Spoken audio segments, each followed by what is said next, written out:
Assalamualaikum warahmatullahi wabarakatuh. Saya Nur Azani Fidayanti. Kali ini saya dan teman-teman akan membahas sedikit tentang sejarah perkembangan dan pemikiran dari akuntansi syariah.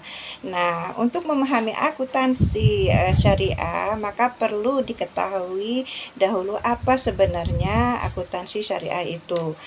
Apakah konsep akuntansi konvensional yang disyariahkan atau ilmu syariah yang dihubungkan dengan akuntansi? Untuk menjawab semua pertanyaan tersebut, mari kita lihat kembali sejarah dari akuntansi syariah. Pengertian akuntansi syariah dilihat dari segi bahasa atau etimologinya adalah akuntansi berasal dari kata bahasa Inggris yaitu accounting. Kemudian dalam tata bahasa Arab disebut muhasabah. Muhasabah berasal dari akar kata hasabah atau hisbah yang berarti menimbang atau memperhitungkan atau melakukan kalkulasi atau melakukan pendataan. Dari pengertian tersebut dapat kita lihat pengertian dari muhasabah adalah suatu aktivitas yang berkaitan dengan pencatatan transaksi yang dilakukan secara teratur dan juga keputusan-keputusan yang sesuai dengan syariat dan juga jumlahnya, serta memiliki catatan yang bersifat representatif serta berkaitan dengan pengukuran akan hasil keuangan untuk melakukan pengambilan keputusan yang tepat.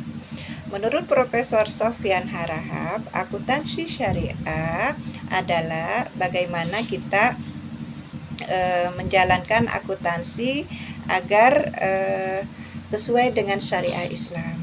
Menurut beliau ada dua konsep dalam akuntansi syariah. Pertama adalah akuntansi syariah yang dijalankan pada masa kenabian Rasulullah Muhammad SAW beserta para sahabatnya, yakni Abu Bakar As-Siddiq, Utsman bin Affan, Umar bin Khattab, dan Ali bin Abi Thalib, serta dilanjutkan oleh pemerintahan Bani Umayyah dan Bani Abbasiyah.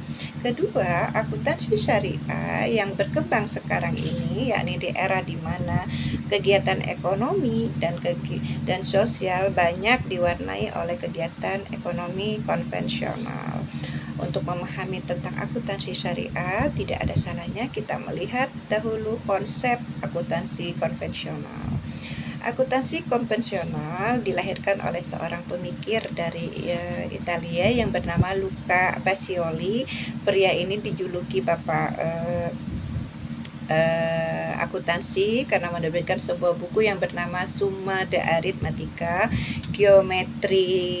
Geometria, kemudian Proportio et Proportionalita, atau dengan arti kumpulan pengetahuan aritmatika, kemudian geometri, proportioni, dan juga proporsional.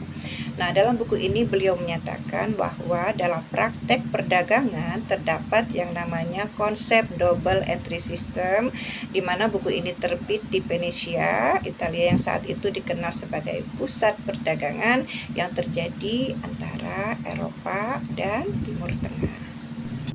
Beberapa pengaruh Islam bagi perkembangan akuntansi. Dalam sejarah dulu, sebelum berdirinya peradaban Islam, hanya terdapat dua bangsa besar, yaitu bangsa Romawi dan bangsa Persia.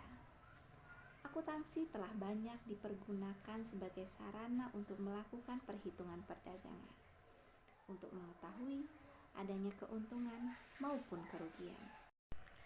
Pada masa Rasulullah SAW, praktek akuntansi mulai berkembang setelah adanya perintah Allah Subhanahu wa taala dalam surat Al-Baqarah ayat 282 terdapat perintah kewajiban untuk melakukan pencatatan atas transaksi yang bersifat non-tunai, serta juga dalam surat Al-Baqarah ayat 43 untuk melakukan pembayaran zakat.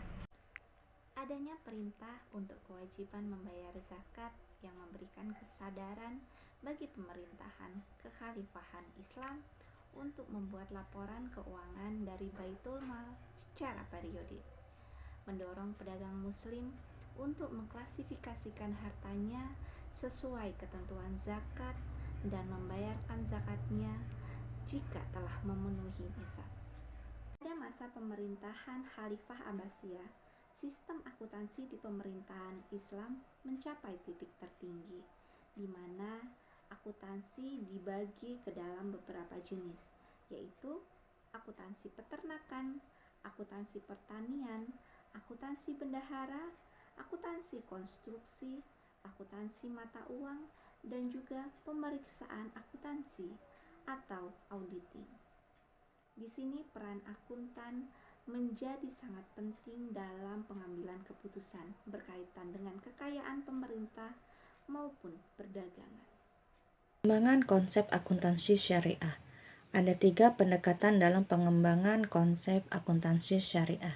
Yang pertama, pendekatan dengan basis akuntansi yang sekarang ada dan berlaku. Pendekatan ini diambil oleh suatu organisasi akuntansi dan auditing internasional Islam yang bermarkas di Bahrain.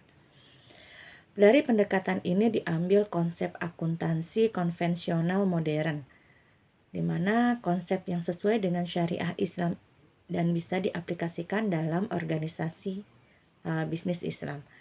Sedangkan konsep yang tidak sesuai dengan syariat Islam dikeluarkan dan tidak diambil atau dipakai. Yang kedua, pengembangan berdasarkan basis dari ajaran Islam. Pendekatan ini dinamakan dengan pendekatan deduktif. Pendekatan ini menekankan pada tujuan akuntansi agar dilaksanakan sesuai dengan syariat Islam. Yang ketiga, berdasarkan basis gabungan dari kedua pendekatan tersebut. Pendekatan ini dinamakan hybrid atau gabungan. Pendekatan hybrid ini banyak diterapkan di dalam perbankan konvensional dan perusahaan konvensional. Pembuatan standar laporan perusahaan dengan menggunakan 3 konsep dasar, yaitu yang pertama konsep ekonomi, konsep sosial, dan juga konsep lingkungan. Dari konsep tersebut kemudian akuntansi syariah juga berkembang, di mana caranya adalah dengan melakukan apresiasi atas apa yang telah dibuat di barat dan kemudian konsep itu dilakukan untuk dipergunakan di dalam akuntansi syariah.